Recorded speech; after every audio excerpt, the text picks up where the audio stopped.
We remain steadfast in our commitment in delivering local news that matters, stories that inspire, enriching the lives of Filipinos in the Philippines and across the globe. This is your GMA Regional TV.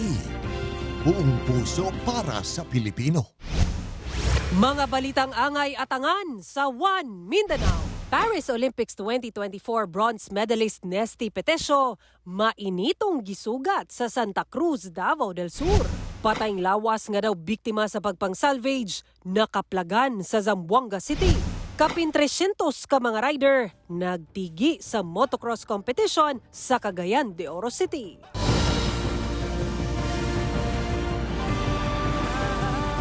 Ito ang GMA Regional TV, One Mindanao.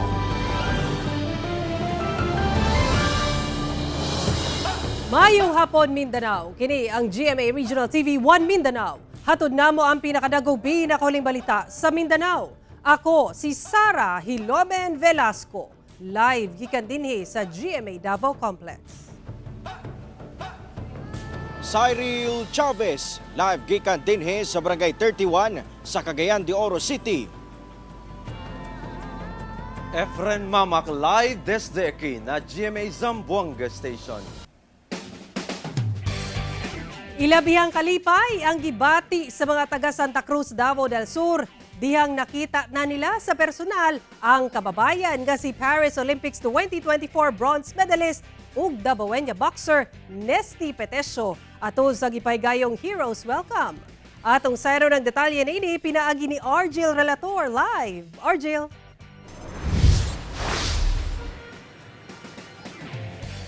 Sara, tungod sa dakong dungog nga dala ni Nesty Petesio, dili lamang sa tibok nasod kundi lakip na sa iyang hometown ni Santa Cruz, Davao del Sur. Kinasing-kasing ang ihatag og kantidad ang mga empleyado sa LGU.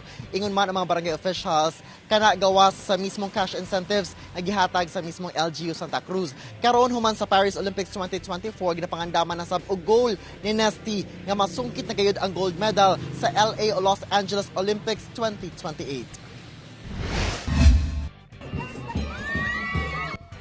Mainitong giatangan sa iyang mga kababayan ang pag-agi sa motorcade ni Paris Olympics 2024 bronze medalist Nesty Petesio, agig pagtimbaya sa iyang kadaugan. Gituyok sa motorcade ang boundaries sa Santa Cruz, gikan Davao City ug Digos City nga lakip sa Heroes Welcome nga giorganisa sa LGU Santa Cruz sa Davao del Sur. Mismong si Santa Cruz Mayor Jose Nelson Salas Sr. pa ang nag-drive sa gisakyan ni Nesty aron matud pa magkahinabi sila. Malipayon sab nga gisugat si Nesty sa mga empleyado sa munisipyo. Gi-turn over kay Nesty ang sumatotal 850,000 pesos nga cash incentives. 250,000 pesos niini ang gikan mismo sa LGU. Samtang naghatag sab ang tanang mga empleyado o opisyal sa LGU ug barangays agig pagpasalamat sa dakong dungog nga dala sa kadaugan ni Nesty. Nagpasalamat si Nesty sa walay puas ka suporta sa iyang mga kababayan o gipahayag ang iyang dakong garbo nga siya usa ka taga Santa Cruz. Giilasab ni Nesty ang iyang pamilya nga mao'y nahimo niyang kusog ug inspirasyon, labi na ang iyang amahan nga mao'y unang nakadiskubre og nag-train kaniya sa boxing. Gikalipay ni Nesty ang plano sa LGU Santa Cruz sa pagtukod og sports center. Miyerkules sa hapon, dihang nag-courtesy call sab si Nesty kay Davao City Mayor Baste Duterte. Sara, nakatakdang mubalik sa kauluhan si Nesty alang sa iyang mga commitments. Humanian na i-avail na niya iyang well-deserved nga bakasyon. Inguman pahulay kauban ang iyang pamilya sa Santa Cruz. Una pa man mo sabak na sab sa kining mga training niya sa iyang mga uban pa nga kompetisyon. Sara. Okay, welcome home Nesty ug deserve gayud nimo kining tanan. Daghang salamat, Argel Relator. 22 ka mga kooperatiba sa Region 10 nga biktima sa mga kalamidad gipang tunulan og financial assistance sa Cooperative Development Authority kon CDA. Ano ang report ni James Paulo Yap? Gitunulan sa Cooperative Development Authority Region 10 ug usa ka senador og tag 50,000 pesos ang 22 ka mga kooperatiba sa Region 10. Kini ang mga kooperatiba nga naigo sa nagkalain-laing kalamidad ubos sa programa sa buhatan nga malasakit sa kooperatiba. Labaw na nga gitutukan kuno karon sa CDA Region 10 ang agri-cooperative labi na mag-uuma ug mananagat. They are all micro. Mga victims of calamities, kailangan nila ng additional capital, hindi naman siya malaki pero sa co-op, pag kahit gaano yan kaliit, dahil sila ay magninegosyo sila din ang makikinabang. Dako ang pasalamat sa mga miyembro sa usa ka agriculture cooperative sa Barangay El Salvador, Lala, Lanao del Norte nga nalakip sila sa mga nakadawat og ayuda. Tungod na hurot gyud kuno og kadaot ang ilang tanom nga mais ug humay tungod sa epekto sa hulaw sa mga unang bulan sa tuig 2024. Nakatabang na sa amo nga makabangon mi kay dili ra man pud ka maora na nga pagi nga makabangon mi. Sa lain nga mga way makabangon ra gyapon mi. Kauban si Makoy Sempron sa kamera. Ako si James Paulo Yap para sa One Mindanao.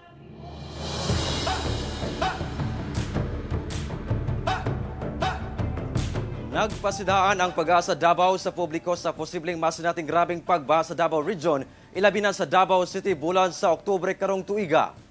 Sumala pa ni Alan Ray Ribo, Weather Specialist 2 sa Pag-asa Davao, sa pakiginabi sa GMA Super Radio Davao nga posibleng makasinati og kusog nga easterlies, dugangan pa sa posibleng peak sa La Nina phenomenon karong bulan sa Oktubre. Hinungdan nga nagpasidaan ang kining daan sa posibleng grabeng pagbaha. Gidugang sa opisyal nga base sa historical data sa Davao City, sagad pinakataas ang rainfall o grabeng nga pag-ulan sa bulan sa Oktubre. Samtang gibutyag sa opisyal nga adunay pagahimong climate forum sa kaulawan aron hisgutan ang weather forecast sa mosunod nga mga bulan alang sab sa paghatag og giya ilabi na sa angayang ipangandam sa sektor sa agrikultura sa rehiyon.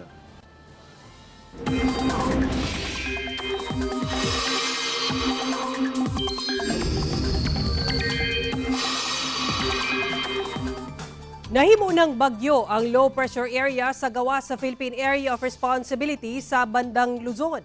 Hinuon wala kini epekto sa panahon sa nasud. Easterlies ug localized thunderstorms ang magdala og mga pag-ulan lakip sa Mindanao. Tropical storm nga dunay international name nga Shanshan ang maong bagyo nga ulahing nasiplatan kaganina buntag sa sobra 2,000 kilometers sa sidlakan sa Central Luzon. Ubos ang tsansa niini nga musulod sa PAR sumala sa Pag-asa.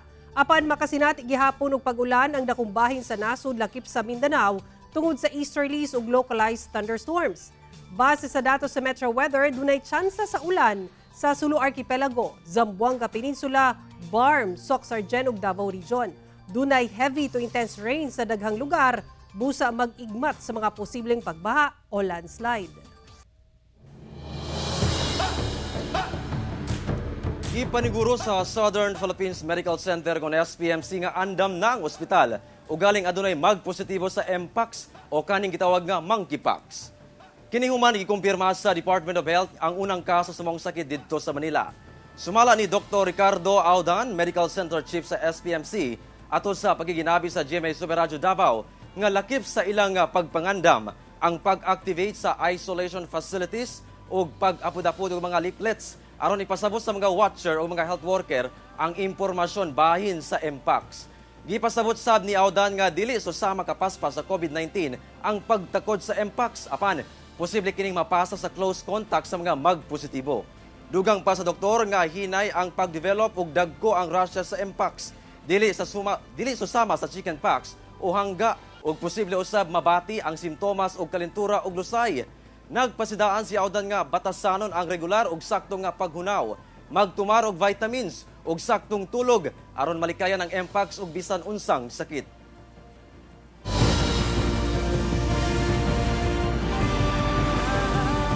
Ito ang GMA Regional TV, One Mindanao.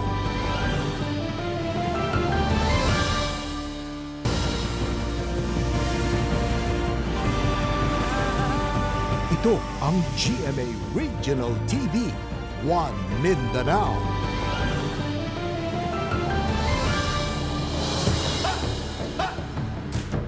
Tulo ang natalang samdan human ang rido tali duwa ka magbanay sa usa ka barangay sa Sumisip, Basilan. Apan sumala sa kasundaluhan, determinado gayon silang mahunong na ang rido sa probinsya. Ano ang report ni Chris sa Dapitan? Gilayong girespondehan sa 101st Infantry Brigade ang insidente sa Rido nga miresulta sa engkwentro sa barangay Etub-Etub sa Sumisip, Basilan niadtong Miyerkules. Apan una ang maong insidente sa barangay Etub-Etub, dunay nahitabong tensyon sa kasikbit niining barangay kung diin dunay natalang tulong nga samdan. Sumala sa commander sa 101st IB, ang insidente gikalambigitan sa pamilya sa kasamtangang barangay captain sa barangay Etub-Etub, tali kanhi barangay captain sab sa susamang barangay. Parang may inabangan yung tatlong tao, mga wounded yung tatlo. Wala namang namatay doon. Isang araw, may mga firefight na naman nangyari doon. And then every time pumupunta yung mga sundalo natin to pacify, siyempre nag-aalisan lang. Ito nga yung pinipilit natin sanang ma-resolve, ma-settle, pero yun nga, medyo very challenging.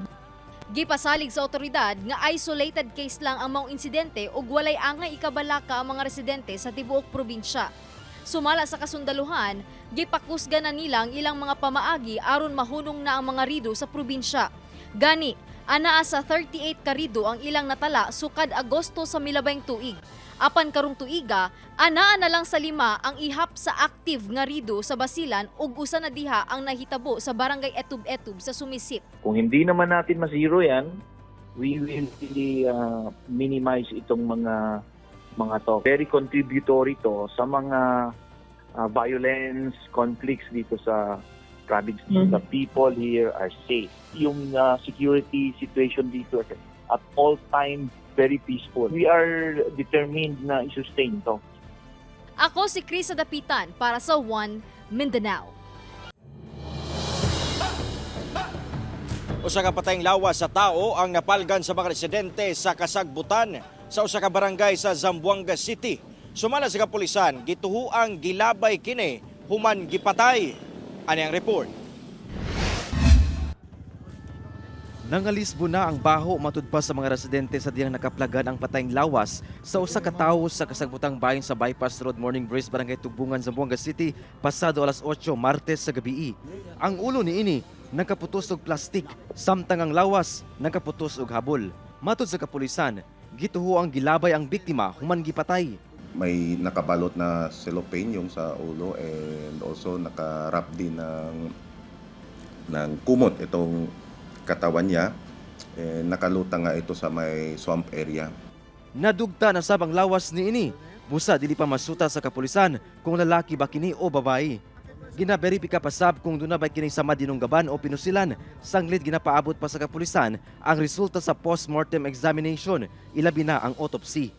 Busa, nanawagan ang kapulisan sa publiko nga mudangop kanila kung dunay impormasyon kalabot sa insidente ug aron sa mailhan ang biktima. Kami po ay nananawagan din sa ating mga kababayan na kung may mga nakita sila or regarding dito sa insidente, makipagtulungan na lang din sa amin. Nagpadayon pa ang investigasyon sa kapulisan. Kauban si Sim Romero sa kamera. Ako si Efren Mamak para sa One Mindanao. Gipang himakak sa Barangay Council sa Kalinan Proper, Davao City ang mga nanggawas ng impormasyon nga dunay kaso sa African Swine Fever o ASF sa ilang lugar. Sa mensahe nga gipadangat sa kapitan sa Barangay Kalinan ngadto sa GMA Super Radio Davao, giklaro niini nga wala pa siya nakadawat og impormasyon nga dunay kaso o suspected case sa ASF sa ilang barangay.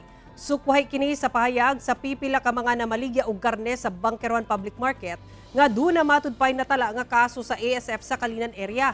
Hinuon gisiguro sa mga namaligya nga luwas gihapon kaunon ang mga ginabaligyang karne sa palengke tungod ginakuha nila kini sa mga dagkong piggery ug miagi sa saktong proseso sa pag-ihaw.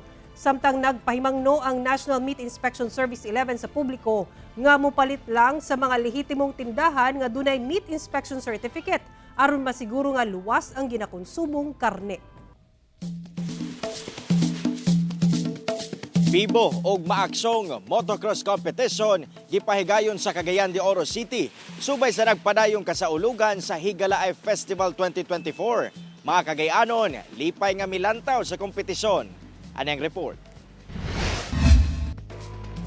mga motor nga nang lupad, mga makinang saba, inubanan pa sa mga makabungol nga sagit sa mga nananaw. Kini ang Kulba Hinam nga higala ay motocross competition nga gipahigayon kilid sa Cagayan de Oro River. Sumala sa Cagayan de Oro City Sports Office ana sa kapin 300 ka mga motocross rider gikan pa sa nagkadiyang parte sa nasod ang misalmot sa 18 ka kategory. So na mga veterans, expert, na ay intermediate, na ay 55cc, na ay 65cc, na ay 85cc, na sa babae nga kategory.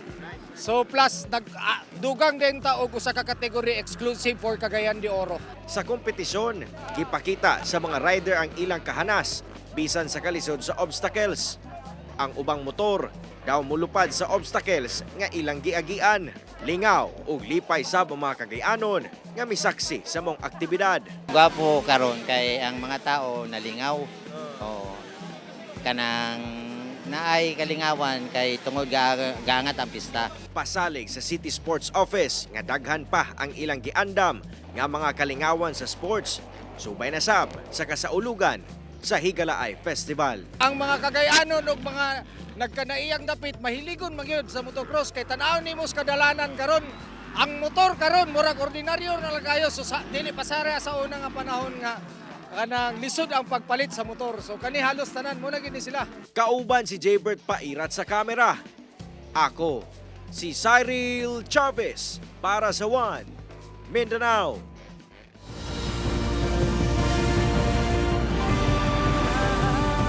Ito ang GMA Regional TV, One Mindanao.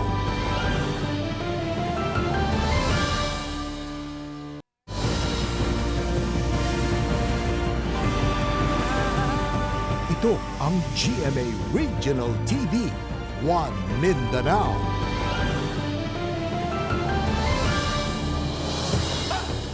Patong-patong nga kaso ang gipasaka sa NBI Region 11 batok sa mga nalambigit sa mga gidoktor nga birth certificates sa Santa Cruz, Davao del Sur.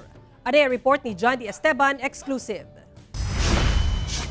Sa exclusive interview sa GMA Regional TV 1 Mindanao, kang National Bureau of Investigation Region 11 Regional Director Attorney Arcelito Albao, iyang gibutyag nga Lunes, Agosto 19. Ilahang gipasangat sa Office of the Ombudsman Mindanao ang kasong paglapas sa Registry of Civil Status, falsification of public documents ug Anti-Graft and Corrupt Practices Act batok kang kanhi Santa Cruz Local Civil Registry Officer Mario Tizon ug kanhi clerk sa Santa Cruz LCRO nga si Marlene Lopez.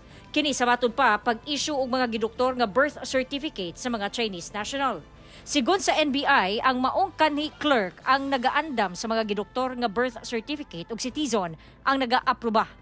Una, gifile ang kaso, gihatagan matud pa ang duha og panahon nga mutubag sa aligasyon aton sa gihimong investigasyon sa NBI. Apan wala daw kini nagpakabana. Itong pag-file natin ng case, I'm sure, no?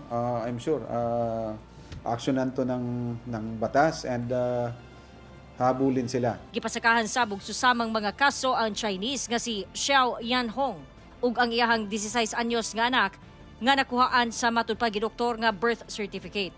Gipasakahan sab kini og kasong perjury kay nasayran sa NBI 11 nga namakak kini sa iyang gideklara sa affidavit for late registration nga kuno lumulupyo siya ug ang iyang bana nga usa sab ka Chinese sa barangay Inawayan, Santa Cruz, Davao del Sur ug miingong Filipino citizen ang anak nga nahimugso daw sa maong lugar sa tabang sa usa ka registered midwife. After nating matrace itong lahat kung sino itong mga tao na to, pwede natin itong ipakancel ng itong mga birth certificate na to along with other mga national IDs na na-issue. Properties, bank accounts na pwede nating i-garnish or i-attach dito sa kaso. Ginapaningkamutan pa sa GMA Regional TV 1 Mindanao nga makuha ang bahin sa mga akusado. Nagsumikad ang investigasyon sa NBI dihang ilahang nadakpa ni atong July 10 ang batan-on nga Chinese national sa Davao City kinsa nakuhaan og matud pa gidoktor nga birth certificate ug ubang mga dokumento. Samtang matud sa NBI, binaghan ang ilahang ginaimbestigahan nga late registration birth certificate sa Santa Cruz sukad 2016 hangtod 2023. Hindi pa kasali yung 2016 pababa. Nadadagdagan pa to. All of these are Chinese nationals but it doesn't mean na lahat ito ay mga spurious lahat kasi mayroon mga Chinese nationals na nakita na rin namin na nakapangasawa ng Pilipina. Samtang mas gipahugtan na sa Philippine Statistics Authority Davao Sur Provincial Statistical Office ang implementasyon sa late registration. Civil registrars nga under our jurisdiction para mo follow sila sa ato ang gina-require no. Kauban si Jojo Solarte sa kamera, ko si Jandy Esteban para sa One Mindanao. 45th Annual Assembly sa Zamboanga City Electric Cooperative ang nabulabog. Human gibulgar sa usa ka kongresista ang 4.6 billion pesos nga utang sa Samselco. Investment management contract niini sa usa ka electric distributor buot ipa-terminate. Aniya ang dugang detalye. Naundang ang pahumanay na untang open forum sa gipahigayong 45th Annual General Meeting sa Zamboanga City Electric Cooperative. Tali mga member consumer niadtong Domingo. Human nag-motion si House of Representative Majority Floor Leader ug Zamboanga City 2nd District Representative Manuel Jose Manix Dalipe i-terminate ang investment management contract sa Zamselco sa usa ka electric distribution facility nga maoy nagpadagan karon sa kooperatiba sugod niadtong 2018. Matud sa Zamselco, wala nalakip sa agenda ang gibuhat sa kongresista. He should further be reminded of Section 10 of Republic Act number 10531, ito po yung NEA law, that states the management, operations, and strategic planning of electric cooperatives shall, as much as practicable, be insulated from local politics. Apan, gipasabot sa kampo ni Congressman Dalipe nga usa ka resolution lang ang buot himuon nga mao ang pag-terminate sa kontrata sa maong electric distribution facility. Only a resolution from the annual General Membership Assembly, a resolution emanating from the members consumers of Samselco. It will not immediately and automatically terminate the contract. Sumala pa nga nalugi na kuno karon ang Zamselco. Deberasan ba Yachenea debe 4.6 billion peso el Samselco por causa del Crown? Deberasan ba na el systems loss on the average 22% por causa del Crown? Deberasan ba kay el monthly loss 60 million pesos ya? Yocheneo Carta. Estaba con mismo administrador del National Electrification Administration. El verdad. El data key accurate, up to date.